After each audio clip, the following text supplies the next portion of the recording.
Bro, what are you doing? Yeah. This is it's my work. You want to buy something? This is my stuff right here. This is my art.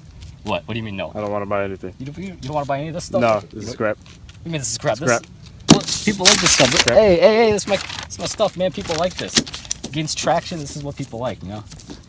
Wait, what? Hey, that's my content.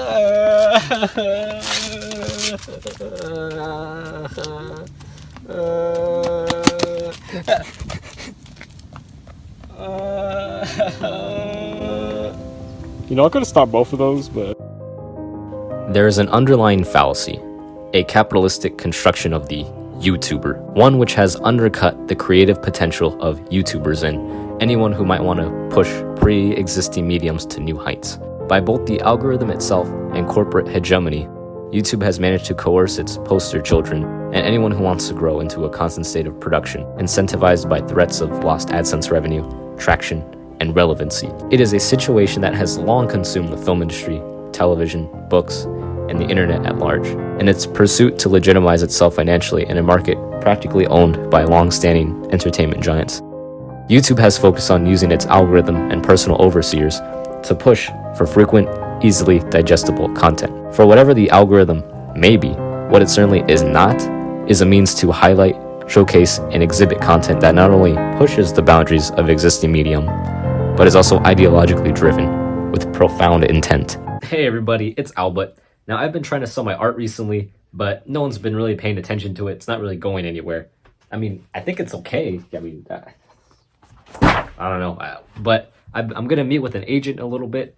He's gonna look at it, take it, and I'm pretty confident that he's gonna get it out there. It's gonna help me get some exposure.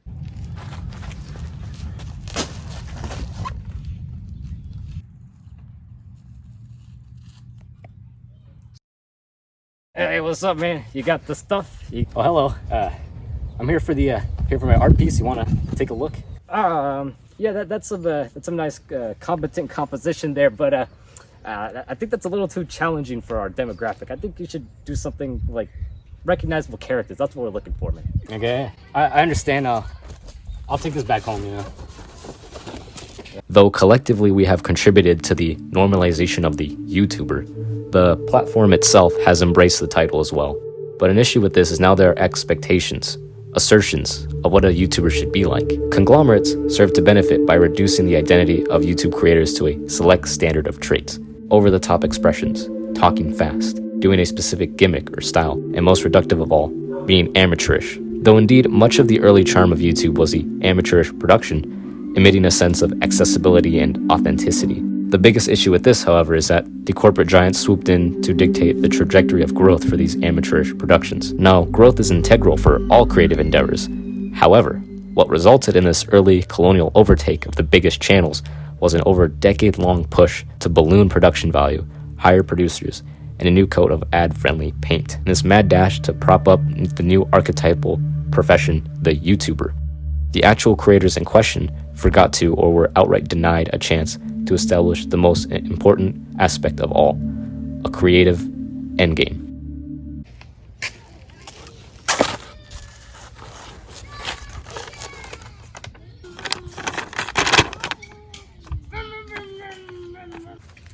Hello? Yeah. Oh, hey, yeah, I got this. Is this good enough? Can I sell this? I mean, it's Thanos, you know. All right, Thanos. Yeah, that's good. That's really colorful, but it's a little too flashy. It's a little too niche for my taste. We're looking for some more mainstream with more characters. You know what I'm saying? Something like some teen boys want to hang in their walls. You know, that kind of thing. Oh, okay, I see. Yeah, it's fine. Yeah, I'll go do it again. Yeah. The Generation 1 and 2 YouTubers have admitted that their initial success was for the most part unexpected. They began uploading out of curiosity as a hobby, for fun. Yet, 15 years later, and most of them have either quit, switched platforms, or drastically shifted focus. All because they no longer found themselves having fun, being fulfilled. They focused so fervently on reproducing the tried and true content that was sure to reach fans and be promoted by YouTube that they burnt out. In a cruel irony, by mostly producing content that could be perceived as fun without ever having a creative endgame in mind, they inevitably ran out of videos and projects that could be enjoyed on the merit of fun alone.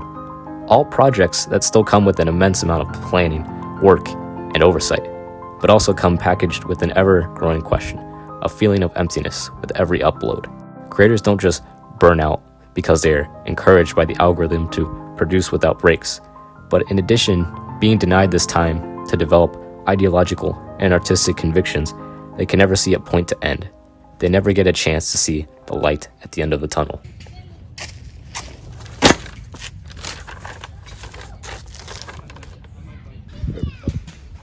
Hey, what's up, man? You got the stuff? All right, listen, look, we got characters that everybody knows. It's got a funny thing. Okay, it imitates something everyone can recognize. Can I sell this? Can you take this? All right, hey, that's pretty good, man.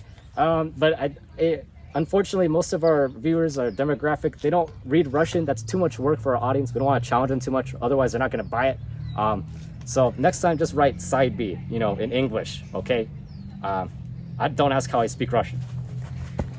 Much like their interstellar counterparts, YouTube stars have several methods of dying out and different end results of said burnout. But all, of course, have a very similar heat death. They begin to upload less and less frequently. As they begin to lose that fire, to lose that spark, they come close to the end of will left to continuously run on the treadmill that is content creation. But there is one option in which all of this could be avoided, a way to have a long-lasting impact on a platform and in culture as a whole without having to constantly upload. You could be a red giant.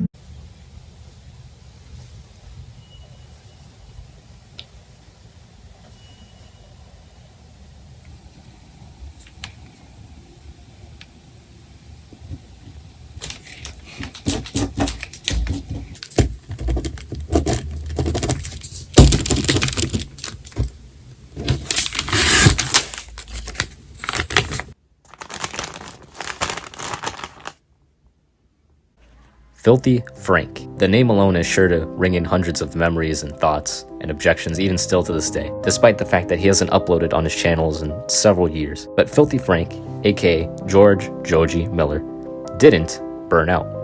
He accomplished what he set out to do and moved on to a new medium. He started out on the platform much like his contemporaries, but he realized fairly quickly that the constant drag of recording, editing, and uploading could only go for so long. He realized that his fans couldn't see him as anything other than the pantheon of characters he created for the show. If he wanted to be seen as more than the sum of his bodysuits, he needed to have an endgame in mind. Now, what was the goal of the Filthy Frank show exactly? Aside from the asinine premises and shock humor, throughout all of it was a growing lore, and more importantly, the connecting theme of subversion. But rather than just being edgy and subversive for the sake of being edgy, it was to trash aspects of both contemporary and long-standing culture, whether something as petty as drones, or something as serious as animal rights or religion, all done in a way that almost no other self-proclaimed edgelord would even dare touch. Because Filthy Frank wasn't the guy to root for or respect. He was the dehumanized mirror that we could look into. Now, even though not everyone got the message, or the right one at least, it is clear that because of his willingness to push the boundaries, not just in humor but in switching between mediums, filming, and editing techniques, he transcends time.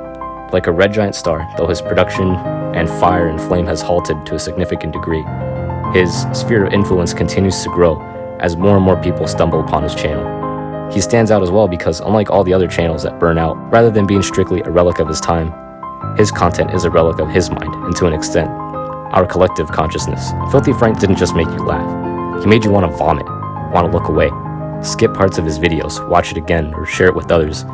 And even if he made you mad, he still made you feel, something all artists should strive to do, regardless of whether or not it will be trendy the next day. These are things only some of the best films, novels, and other standouts of artistic medium can do, and they did it with the goal in mind. So if you don't want to burn out, be left feeling stuck, you need to have a creative endgame in mind. Know, why are you making what you are making? Does it reflect your greater ideological network? Does it fulfill a creative ambition that only you can think of? Do you have something to show the world?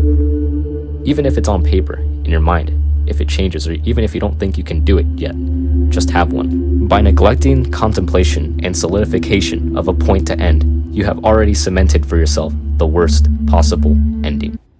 Now this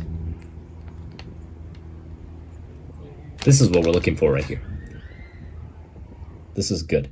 This is excellent. I mean, we can give you tons of traction for this. I mean, just need you to sign a contract here and All you gotta do is sign here and you'll be making 1 or 2 every week. What do you say?